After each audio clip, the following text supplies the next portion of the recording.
அரசுகளை பற்றி சொல்லக்கூடிய ஆர்டிக்கல் என்ன அப்படின்னு இந்த 152 டு 237 இதே டிஎன்பிசி கொஷினில் நிறைய டைம் கேட்டிருக்காங்க. ஸோ இதே ஒரு ஃபஸ்ட்டு உங்களுக்கு தலைப்பே ஹெட்டிங்கே ஒரு மார்க்கு தான்.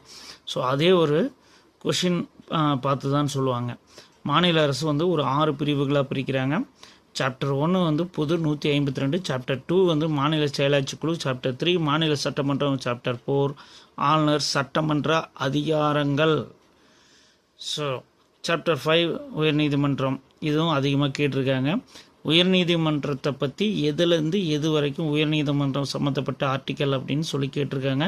214 டு 232 சார்பு 6 துணை நீதிமன்றங்கள் அப்படின்னு சொல்லுவாங்க. 233 டு 237 மாநில அரசு பற்றி சொல்லும் போது ஆர்டிக்கல் 158 மாநில அரசுக்கான வரையறை, டெஃபினேஷன் ஆஃப் ஸ்டேட் அப்படிங்கிறத வழங்குகிறது.